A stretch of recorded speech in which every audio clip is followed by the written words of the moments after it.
Hey, Buff Nation, voice of the Buffs, Mark Johnson here. Coming up this week at the Buffalo Stampede, we're talking a lot of basketball. The CU women advance to the semifinals of the Pac-12 Conference Tournament. We'll talk with head coach J.R. Payne, the super senior, Maya Hollingshed. She's all Pac-12. She'll be on the show. The men's basketball team wraps up the regular season with a win at Utah. On the road now for the Pac-12 in Las Vegas. Head coach Tad Boyle joins us, and we'll introduce you to the brand new offensive coordinator for Carl Durrell's football program, Mike Sanford. All this week on the Stampede. Buffs defense just blew that one. He's picked up and Colorado's coming in another direction. Touchdown! Got the pylon. Touchdown! Bends off the defense with their body. Elevate and slam with the right hand. Attaboy Lolo. It's a winner for the Buffs.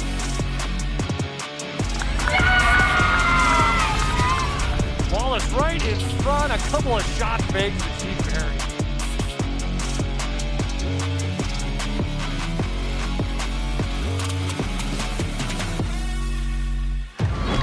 Honestly,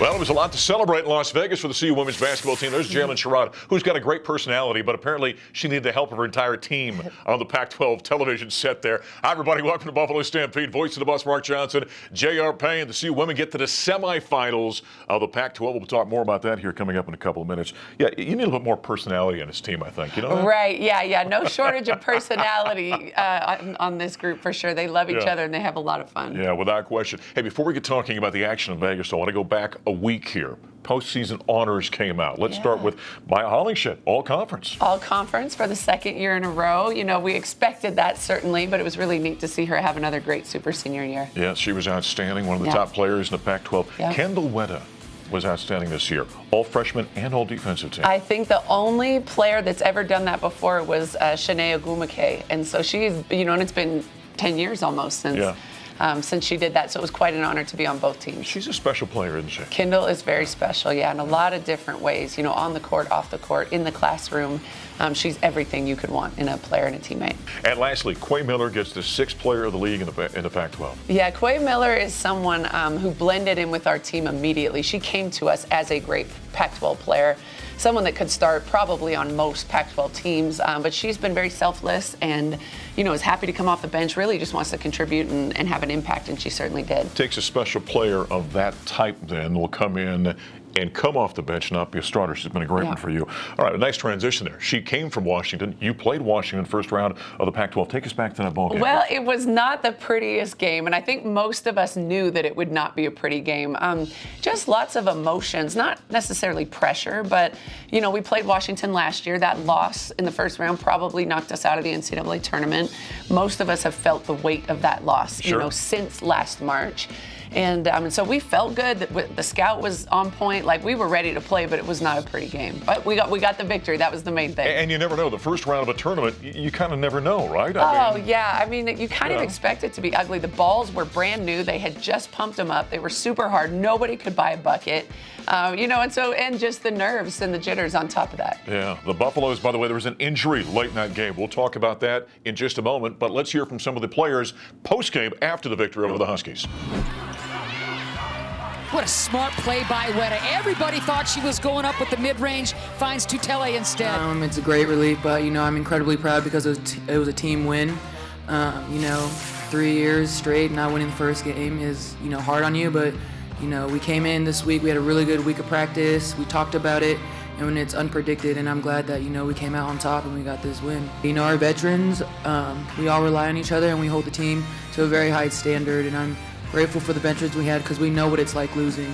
And, you know, we got tired of it and we came together as a team and we're like, we're going to do our game, we're going to play great basketball, we're going to execute on defense, and defense is what got us here. I mean, it was great because we were able to get our team going offensively.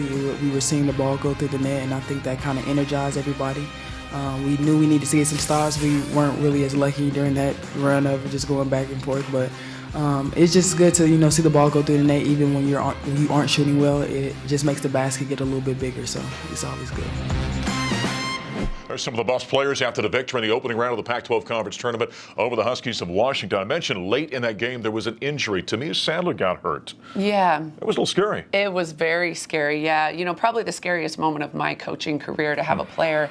We didn't really know what the impact was, but she went down really hard. And for a minute there, really couldn't move. And so luckily we had our team doctor, Dr. Chu, with us, our great trainer, great medical staff that were able to assist her and be with her immediately after that. But it was a very scary moment. Yeah, you never know. And she went down running into Peanut. She and Peanut collided, correct? Yeah, and it was not, anybody that really runs into Peanut, that's cause for concern because she's such a big, strong gal. But they barely touched. It was just a weird sort of freak accident. Buffalo's kind of went on a 10-0 run after that, so kind of a scary moment, but everyone kind of galvanized because of it. We did, yeah. Jalen led the team in prayer, immediately following, and the team really just kind of poured into each other and said, we got to finish this game for T. It was great to see her finally come back to the team, though, a couple of days later. Yeah, I mean, there were, we'd been waiting. We had hoped that, she was going to get out of the hospital, and it took several days, and finally when she came back, there were tears and happiness and excitement, and just thrilled that she's back. All right, so it turned out all right. Take us to the Arizona game. Quick comment about the victory over the Cats. Yeah, I mean, to beat number 14 in the country at any point in the season is awesome. To do it in the Pac-12 tournament, even better. Tremendous defensive effort from both teams. Nobody scored the ball very easily, but we really dug in and held on when we needed to. Yeah, both teams in the 40s in that one. They go on to drop the contest to number 2 in the country, Stanford, and now it's hurry up and wait because I got to wait for the NCAA selection show coming up this Sunday because this team, net number 28, in the dance. We know that. It's just where and what the seed's going to be. Congratulations. Thank you. All right, head coach J.R. Payne and the Buffaloes now just wait and see where they're going to be dancing for the NCAA tournament. Coming up next, we're talking with Maya Hollingshed here in the Buffalo Stampede.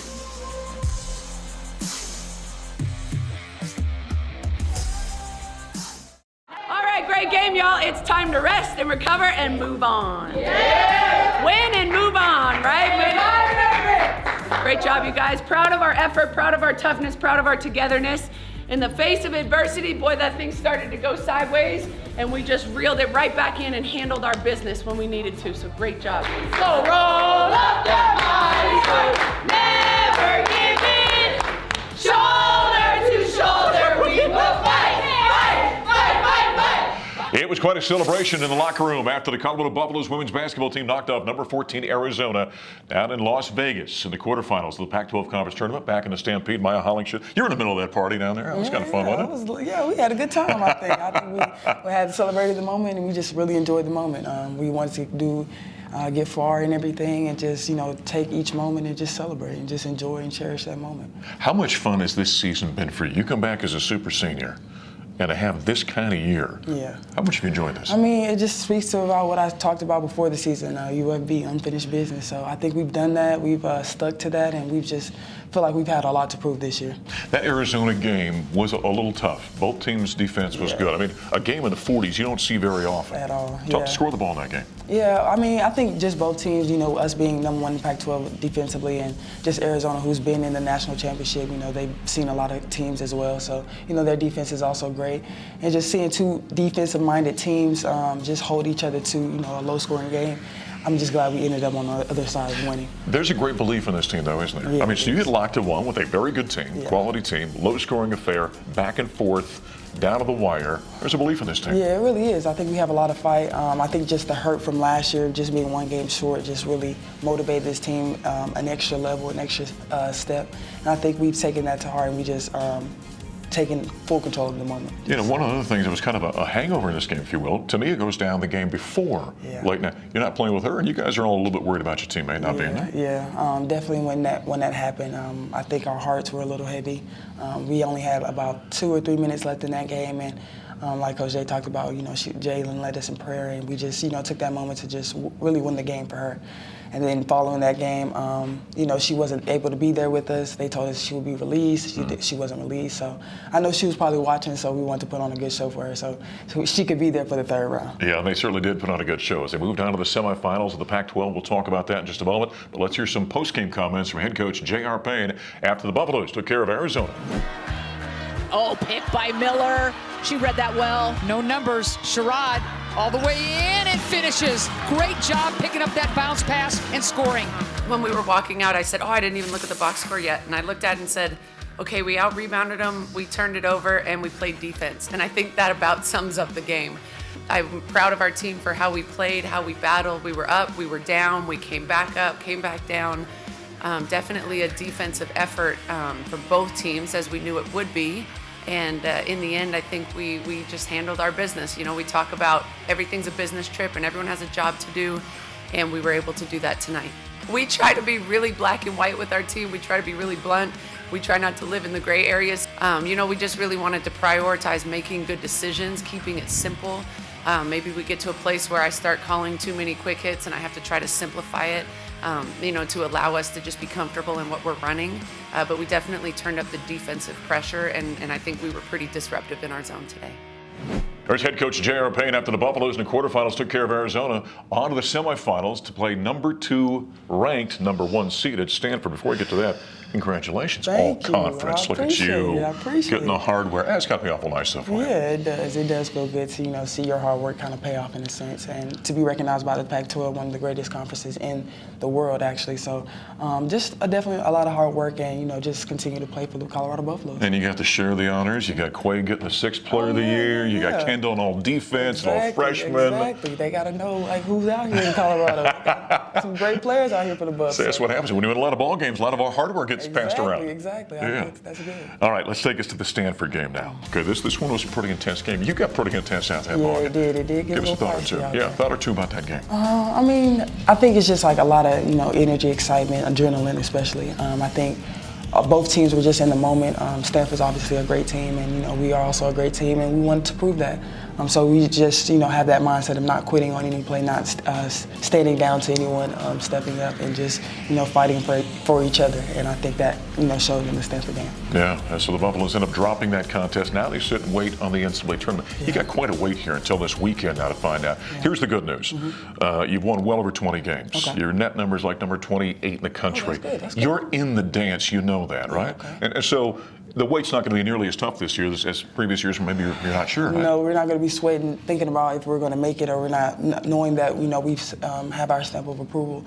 I think takes the weight off our shoulders a bit. Now we're just focusing on who we're going to pick up first, and, you know, just focusing on that team and then taking it one game at a time. When you come back for a year like this, it's got to be great for you to get to the NCAA tournament. I mean, when you're a college athlete, that's the goal. Get to the dance. You've got that opportunity Definitely. now. And I think out of my 5 years, all the teams that we've had and all the players we had through this program, we definitely had the potential to, you know, make it to the dance, but we've just never seen that through. And to finally get there in my last season, I think is, like I always talk about, a Cinderella story. All right, well, you know what it means. Survive and advance. That's all it's about when you get to March, right? The madness is underway. Maya Hollingshed, all conference for the in the Pac-12 for the Colorado Buffaloes as they get ready for the big dance coming up here starting next week. Coming up next in the Stampede, we're going to talk with the men's team. They're heading to Vegas for the Pac-12 tournament. Head coach Tad Boyle will join us. To keep Patty wide open for 3, fires right between the eyes from downtown. For the gives to a trailing Patty, wide open again, fires right between the eyes from downtown. Rebound taken by Colorado, top of the key, Patty for 3, right between the eyes. Pushing up court, right to left, Clifford down the paint, shovels behind him. Shapari will pull up for 3. Well, it was raining threes in Salt Lake City. So the Colorado Buffaloes put a wrap on the regular season, picked up a nice victory over the Utes of Utah, 20-10 as they wrap up the regular season. 12 wins in conference play now to the Pac-12 conference tournament. Back at the Stampede, head coach Tad Boyle joining us for a couple of minutes. As you always like to say, when the ball's going in, everything looks good, right? Cures a lot of ills, there's no doubt. It does. I always put myself in charge of shooting after nights like that. You did a good job. Yeah, that's exactly right. Let me pat myself on the back.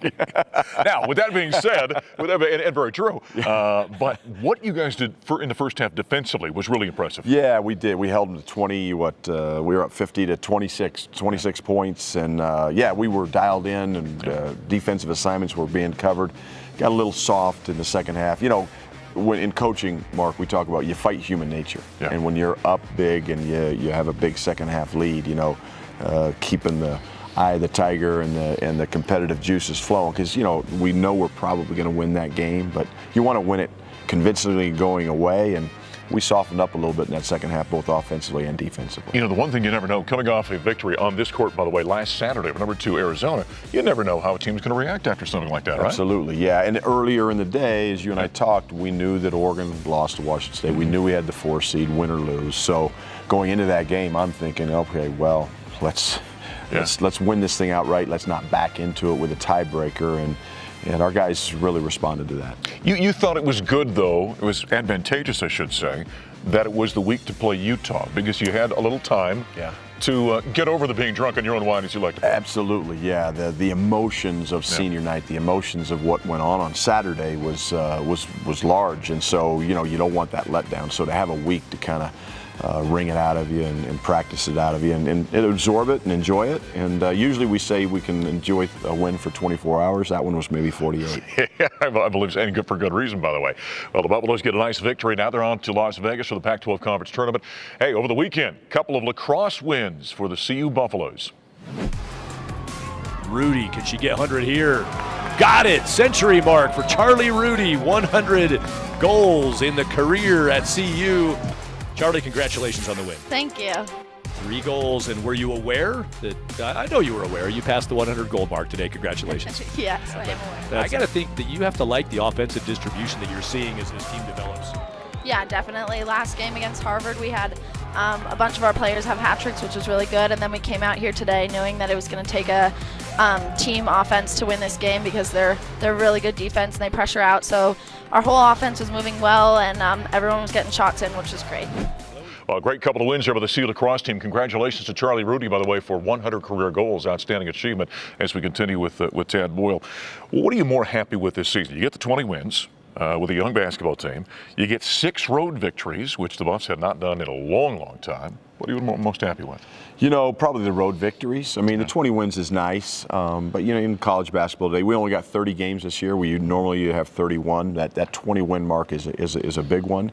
But quite frankly, I think the number 4 seed is the thing I'm most proud of. When you go through a 20 game conference schedule and there's 12 teams in your league and they picked you 6 to start and you finish in the top 4, you get that bye in the first round. That probably is the thing I'm most proud of. But we don't get that without those 6 road victories. That's exactly right. Think of this for a second. At one point in time, the Buffaloes were 5-7 in Pac-12 play. The Oregon Ducks were 10-4. You went 7-1 down the stretch of the season. I didn't even realize that. Yeah. I just knew that we started playing good basketball, and you get in that coaching mode where it's just next game, next game, and our guys have done a great job, and we've done it, Mark, with the last month of the season with 8 scholarship guys. That's right. And Luke O'Brien, Julian Hammond, big parts of our rotation, big parts of our success. They weren't even in the rotation, earlier in November and December at times. So really proud of those 2 kids and all of our guys for kind of coming together. And the chemistry and the feeling and the togetherness of this team is pretty special. It really helps having a senior named Evan Batty. Boy, there's no doubt about it. He was outstanding. 27 points, by the way, career high, 27 against Utah. By the time this airs, we'll be in Vegas. What did the early part of this week look like for your guys ahead of making the trip? Well, Sunday, you were with us, hard travel day. We went commercial on that trip, and delays and planes, trains, and automobiles when you go commercial and deal with that stuff. So really didn't get a full day off. So we'll lighten up. We lighten up on Monday. Practice hard on Tuesday, get a good sweat going Wednesday before we head to Vegas, and then hook it up on Thursday. All right, Buffaloes will play the winner of 5-12, which is either Oregon or Oregon State, on Thursday at 3:30 in the afternoon. Our coverage on the network, by the way, gets underway at 3 o'clock with the Buffs pregame show. Coming up next, as we wrap up with Tad Boyle, we're going to meet one of the brand new football coaches for Karl Dorrell, offensive coordinator Mike Sanford.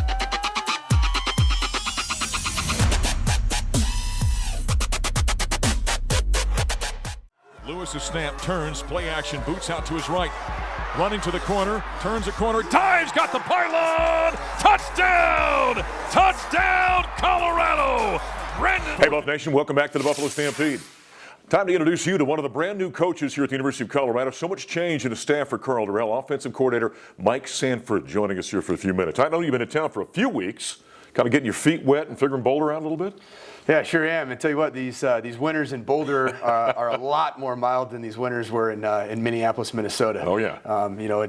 Cold here is not necessarily cold to me. So Exactly it's been beautiful just to be able to be in this area and get to know it, kind of get my bearings a little bit. But at the end of the day, we've been in this office a whole lot. There's been a lot of work to do, and it's been really exciting and fun to get to work. And now this guy is no stranger to Boulder. He came in here with that Gopher football team this season. That didn't go very well for the Colorado Buffaloes.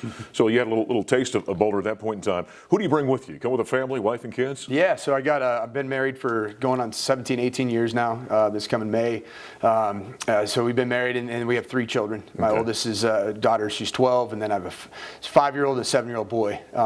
They're all quarterback names. My daughter's Peyton, and then I got Gunner, and then Griffin, which isn't really a quarterback name, but it was my high school mascot down in Southern California, the Los Alamitos Griffins. All right. Well, you said Peyton. I thought maybe he was going to say Elway. I was going to think you really belong here in Colorado. Yeah, it was actually if we would have had a boy with our firstborn, it was going to be Brady. Okay. So, that was kind of the understanding on the front end there. So, but yeah, it's exciting. My family's so excited to get here, and they love skiing, and we had a chance to spend some time in the at Utah. So it's going to be a fun time to be here. We should tell you, Mike comes from a coaching background. Your father was a longtime college coach. Explain. Yeah, longtime college coach, pro coach. Now a high school head coach down in Las Vegas. So it's great to be in this footprint. The Pac-12 footprint's been very impactful in my life. My dad coached it at USC, at Stanford. I myself coached at Stanford and Boise State and Utah State, right here in the footprint of the Pac-12. So this feels comfortable. This feels like home, being in this neck of the woods. And so my dad was very a huge impact on me. Just how he went about his business, coaching at USC as a receiver coach for a terrific time in their program's history from '89 to '96. Nice. And then once again up at Stanford. So the Pac-12's been in our blood for a long time. So it's great to be back in this conference. Okay, what was it about Colorado? So here you've got Carl Durrell, the head coach. He's going into year number 3 now. What was exciting about this opportunity for you? Well, first and foremost, just I had a chance to come here and be a part of a game day, I saw a lot of people on the other sideline that I had familiarity with, and most importantly with Coach Durrell. I was a part of his son's recruitment, Chandler, who's now our director of player personnel, but I was a part of his recruitment at Stanford when I was a recruiting coordinator there. And, I remember I picked up Coach Durrell during official visit at the hotel, and he rode with me and my wife, and I just thought that this is just a rock solid man that I want to work for someday or work with, and certainly we have that opportunity now. And then the second piece was the amount of people on the sideline that I had familiarity with Shannon Turley, and what I was a part of at Stanford with him really kind of spearheading that effort of transforming that program. So I saw that firsthand at Stanford, and I look over, I'm getting ready to play a game from the Minnesota sideline. I look over and Shannon Turley's on the other sideline. I said, man, this team's going to be heading in the right direction with Coach Durrell and Coach Turley, really with the vision that they were going to set for this program. So fans are always going to ask when you're on the offensive side of the ball, what does a Mike Sanford offense look like, number one, and number two, how much of what this is going to be on the field is a collaboration between what your vision is, obviously your staff, and what Carl Durrell might be thinking? It's exactly that. It's a collaboration. Ultimately my name's on it. That's what, it's going to have, my stamp's got to be on it. Coach Durrell's stamp's on it. The two of us obviously have to be lock and step. And so the process of going through the interview is very thorough, very detailed. It was multiple Zoom interviews, then really multiple in-person interviews. So I know Coach Durrell he cast a wide net, and what he wanted to find was he wanted to find a parallel between he and the coordinators that he selected in terms of their, what they value. And I think the perfect piece for me was that's what I wanted. Coming out of a situation where I wasn't able to implement my exact ideals offensively, I came into a situation that was already really established at Minnesota. I wanted to have an opportunity to really establish, what we wanted to be about. And ultimately, the biggest thing is we want to be a championship caliber football, very multiple and very balanced. Okay. And that's I think the biggest piece of the puzzle is, the keeping up with the trends of the National Football League, what's going on in the game. There's a lot of cookie cutter, really what I would say college offenses, very good offenses, but to me, some of those go only as your personnel goes. goes, we have to be creative. We need to find a niche to win this year. And it's always going to start with making sure that we can run the football and that everything we do in the pass game complements what we do formationally in the run game. And so that's going to be the calling card. Well, I tell you what, everyone's very excited about it. Can't wait. And he's hit the ground running, by the way. Got here, recruiting and meetings and really getting ready for the 2022 season. Coach, congratulations. Hey, appreciate it. Looking forward to meeting all Buff Nation and getting this thing going. All right, there he is, brand new offensive coordinator Mike Sanford.